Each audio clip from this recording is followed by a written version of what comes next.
On est à notre 19e plante déjà. 19e jour, on parle de l'herbe du tigre. Grrr, c'est parti. On est dans la famille des Apiacées, ok. Herbe du tigre, Centella asiatica. On est sur une origine Asie-Océanie. Et c'est bien parce que j'ai même pas besoin de tourner la caméra pour vous la montrer de plus près. Je pense que beaucoup vont la reconnaître ici, voyez, hop là, par rapport à ces feuilles. Je vous donnerai le nom, je vais vous donner le nom en même temps, juste que vous voyez, ce n'est pas un rond complet, c'est une demi-feuille. Il n'y a pas, ce n'est pas, ça ne fait pas le tour. Attention parce que vous avez plusieurs espèces de la variété Centella. Ça, c'est l'herbe du tigre. L'herbe du tigre s'appelle aussi en Martinique Véronique.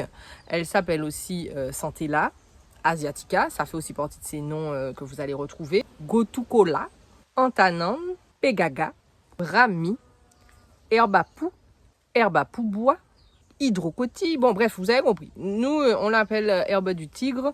Alors, pourquoi on l'appelle herbe du tigre? Alors, c'est une anecdote en fait. Mon Dieu. Attendez, je vais la mettre là parce qu'elle est un petit peu lourde. Il était une fois, au Laos, un jeune paysan qui tomba amoureux d'une princesse. C'était juste la fille du village, mais bon, ça sonne bien quand on dit princesse. Il alla voir le père de cette jeune demoiselle et lui demanda la main de cette jeune demoiselle. Il demanda donc la main il demanda au père la main en mariage. Attendez. Quand il fit la demande en mariage, ça va être plus simple. On va éviter de faire des mots compliqués, des phrases compliquées. Quand il fit sa demande en mariage au père, en fait, le père lui trancha l'oreille de colère. Comme le père, c'était un warrior de la zone, il a dit au jeune homme, si demain tu reviens et que ton oreille est guérie, parce que apparemment ce gars-là c'était un guérisseur, si demain tu reviens et que ton oreille est guérie, alors à ce moment-là je te donnerai la main de ma fille. Vous voyez, ça c'est le genre de personne qui joue au poker, hein. Enfin bref. Voilà, donc le fils se dit, ok, bad boy, pas de souci, je vais trouver la solution, je vais revenir demain, mon oreille sera guérie. En gros, il s'est rappelé que quand il est allé dans la forêt, okay, il voyait les tigres se rouler dans cette herbe-là quand ils avaient des blessures, quand ils étaient éraflés et tout, et ils sortaient de là, voilà, avec la peau guérie. Donc il s'est dit, ah, eh bien, je vais aller prendre ça, moi aussi, je vais faire comme un tigre, je vais me rouler dedans. Donc il a pris des feuilles, il a appliqué ça sur son oreille, et vous savez la suite, hein. Son oreille a guéri pendant la nuit, en fait. En tout cas, ça s'est cicatrisé plus rapidement. Il est revenu le lendemain matin devant le papa et il a dit, ben voilà, papa, donne-moi la main de ta fille parce que mon oreille, elle est guérie. Voilà. Et depuis, en fait, c'est pour ça qu'on appelle ça herbe du tigre, puisque comme vous l'avez compris, les tigres, eux, sont les premiers, apparemment, testeurs de cette herbe à s'être roulés dedans et à avoir mis en avant les vertus cicatrisantes de la plante.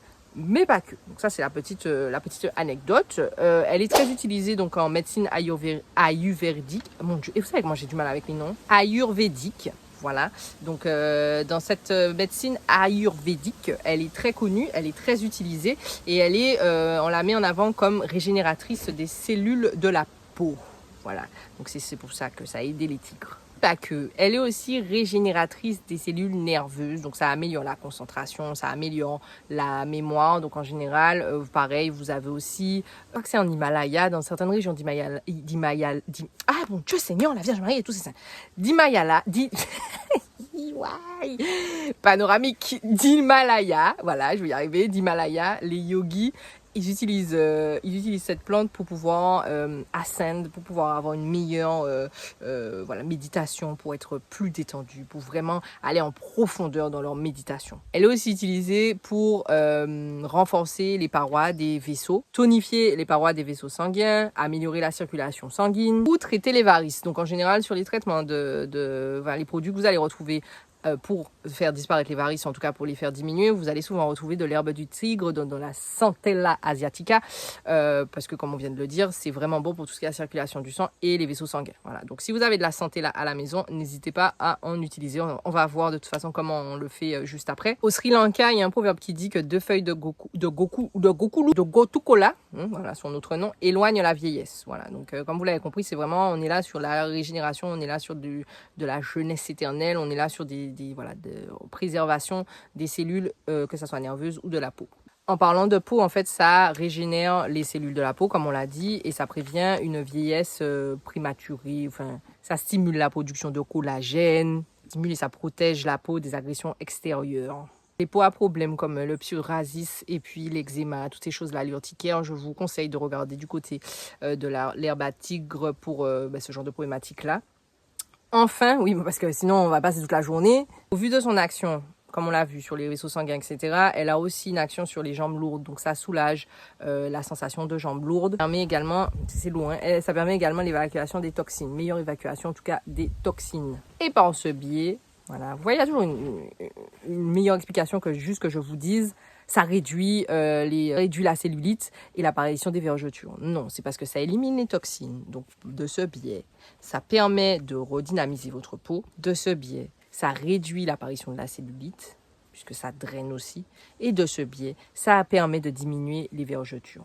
Voilà. Alors, vous pouvez soit la consommer crue comme ça en salade, un peu comme l'herbe couresse, soit vous en faites des infusions, soit vous l'utilisez sous forme de cataplasme. Nous, par exemple, si on a des irritations de la peau ou alors quelque chose qui s'est coupé quelque part, ou je sais que ma mère, des fois, elle a des petits problèmes au niveau des yeux, elle prend quelques feuilles, elle les met en bouillie un peu et puis elle pose en forme de cataplasme. C'est vraiment très bon.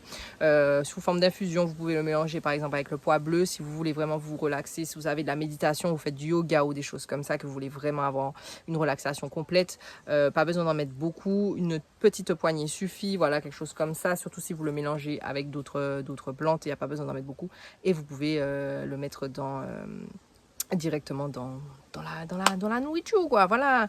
Écoutez, laissez-moi savoir comment vous l'utilisez. Je sais qu'on a pas mal de personnes qui sont à l'extérieur de la Martinique. Vous aussi, vous avez beaucoup de savoir, vous utilisez autrement. Voilà, nous, on l'utilise, elle est un petit peu, pas beaucoup utilisée ici, vu qu'elle est nommée, alors il y en a qui la nomment Véronique, il y en a qui la nomment herbe du tigre. Quand vous allez en pépinière, vous allez souvent retrouver Véronique plus que herbe du tigre.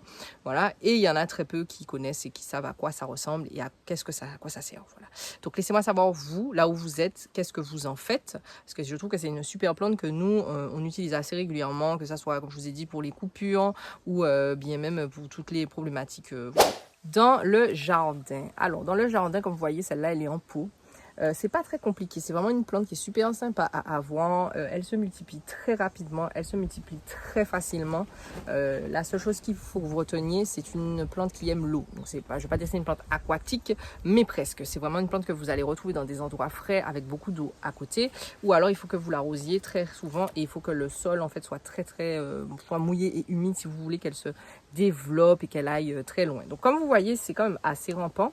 Ça fait des tiges comme ça qui vont faire des fleurs et ça peut faire des grappes en fait. Donc ça peut très facilement vous envahir un endroit. Par exemple, si vous la mettez à côté d'une citerne d'eau, nous c'est là où elle était à un moment donné, elle a commencé à aller grimper sur la citerne parce qu'elle cherchait de l'eau et qu'elle était très bien. Donc ça vous fait de très grandes tiges qu'après vous pouvez utiliser. Pareil, un sol bien drainé, enfin un pot, si vous mettez en pot, il faut que ça soit bien drainé et beaucoup, j'insiste là-dessus, beaucoup d'humidité. Il faut qu'elle soit arrosée très très régulièrement ou en tout cas, il faut qu'elle ait accès à de l'humidité très régulièrement. Ne la mettez pas en plein soleil, elle ne va pas aimer. Donc vous pouvez, ce qui est bien avec ces plantes-là, c'est que par exemple, vous pouvez la mettre dans une salle de bain. Bien sûr, il faut qu'elle ait un peu de lumière. Hein. On va pas la mettre dans une salle de bain fermée qui a pas de lumière, mais ça peut être une décoration sympathique. Par exemple, vous mettez le pot dans la salle de bain à côté de la fenêtre, pas en direct, mais qu'elle ait un peu de lumière quand même. Et vous allez voir qu'elle va kiffer parce qu'elle va être dans l'ambiance un peu aquatique en fait. Voilà. Si vous avez l'habitude de prendre des bains très très chauds, enfin, des douches très très chaudes, bon, mettez-la un petit peu plus loin, mais au moins elle va être dans une ambiance un petit peu pas tropicale, mais vous voyez ce que je veux dire. Ça va être humide. Voilà. Et ça sera une jolie petite décoration dans votre salle de bain. Ça peut être super sympa. Pareil, si vous êtes chez vous, sur un balcon, etc., et que vous avez plusieurs niveaux, ça peut être intéressant.